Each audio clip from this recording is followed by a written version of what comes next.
Unsay feeling nga nakalingkod nagbalik? Diha sa atong unang pagbasa, mitapos kini og usa ka pangutana. Diha sa atong unang pagbasa gikan sa libro sa Exodo, mitapos kini og usa ka pangutana. Nagauban ba kanato ang Ginoo or wala?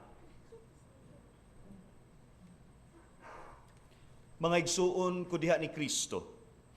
Niining pipila ka mga Domingo sa dili pa ang Bendita sa Lukay or ang Domingo sa Pasyon. Kining nahabilin nga mga Domingo, dunay mga hulagway nga mutabang nato pagtan-aw puhon sa Pasko sa pagkabanhaw.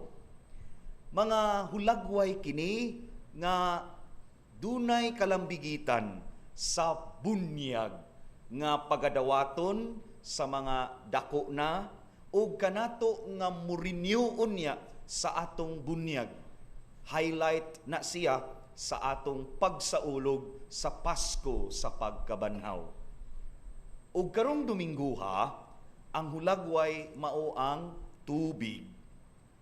O gipamatud-an ni Jesus nga siya ang buhing tubig, ang muinom kaniya dili na gayod uhawon. Hulagway sa tubig. Mahutdan tag tubig, unsay ato reaksyon? Na ay akong kasinatian dito sa balay, muingon gyud, bahala na way kuryente, basta ay lang gyud taon mawa ang tubig. Ay lang yung tao, no? Mapahong ang tubig. Dali-dali day pundo. La, paagas ang taman. Kay burn out. No? Kay among phenomenon dito, lahi man ang among electric company sa norte, basta mo paong ang kurente, muhinay man pud og mawagid ang tubig. Mao nang himan magkaratol mi og pundo og tubig. Again, bahalag way kuryente basta naa lang gyoy tubig. Unsa di ay ni kamahinungdanon. Nalang ko'y duha. Taas na ra ba ang gituyo nako nga tinaas akong basahon kay aron mubo ra man guni akong giandam nga wali. Bawi-bawi ra pod no. Duha lang ka punto mga igsuon ining hulagway sa tubig nga para nako sa atong pagpalawom niini paagi sa Ginoo sa iyang pakig-uban nato. Una, ang tubig magtambal sa kauhaw. Magtambal sa kauhaw. O yun mo, de? Okay, at least napay nanubag. Para katog, no? Magtambal sa kauhaw. Ug mauni ang tataw nga gilarawan sa atong Ginoong Hesukristo diha sa panagtagbo niya sa Samarianhon nga babay. Kauhaw, mautong nagkalos no og tubig sa atabay. Mga igsuon, ang Dios nga nagpakatao og mipuyo uban kanato misinati usab sa kauhaw. Gani didto sa tiilan o didto sa krus siya nagkanayon, giuhaw ako.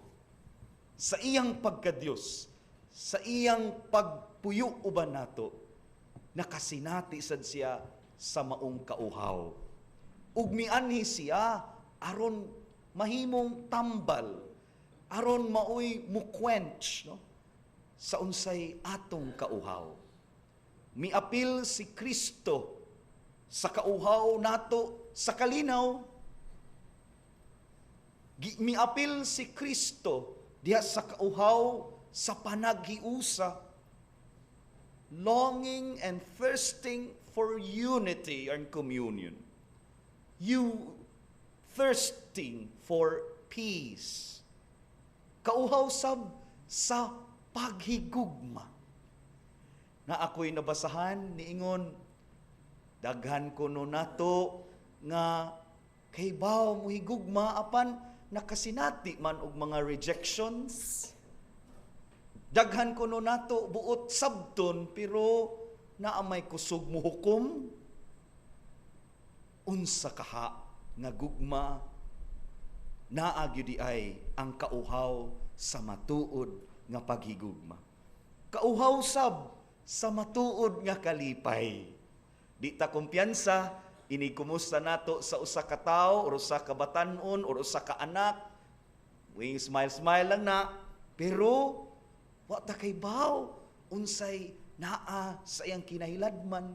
Busa di ta magpuas, no? Di ta maluyaw kumusta anay sa usag-usa nya kun mahimo.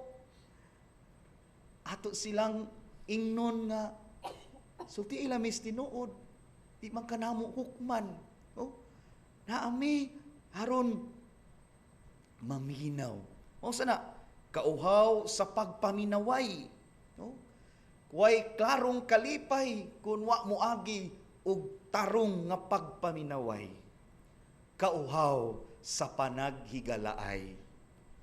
Dunay daghan nato nga dunay longing for friendship.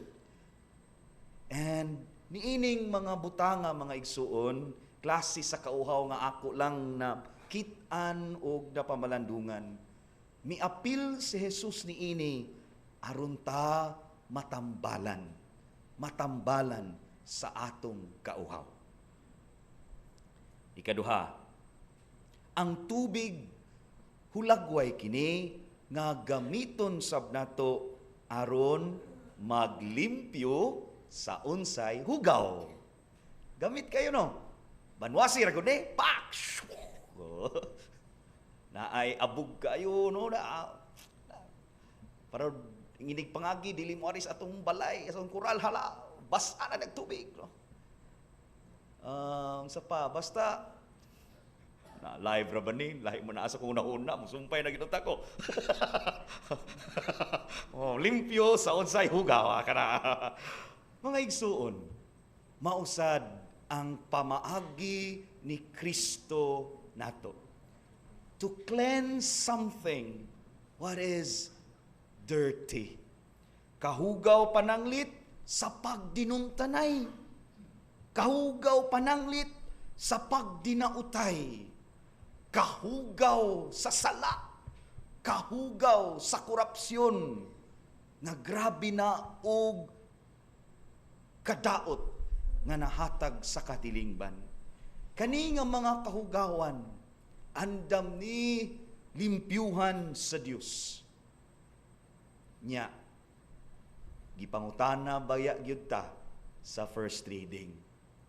Nagauban bagayod kanato ang Ginoo or wala? Mura magwala kay ato mang gipadayon gihapon ang kahugawan sa pagdinumtanay o pagdinautay. Naa pa man lagi ang korupsyon nganong dili man ta anda mo buntog ug mo kuriher niini ug labaw sa tanan mura nagpauraray pata sa sala. Nakig-uban ang Ginoo. We celebrated Christmas. We celebrated Pit Señor. Pero nganong dili man nato tugutan nga mutabang sabtas Ginoo nga malimpyuhan ang unsay kahugawan. Hulagway sa tubig ug ang Dios buhi nga tubig ug buot siya magtambal sa atong mga kauhaw. Naglimpyo siya sa unsay mahugaw. Niing paagiha, paubanon ta ang Ginoo hinaot paunta.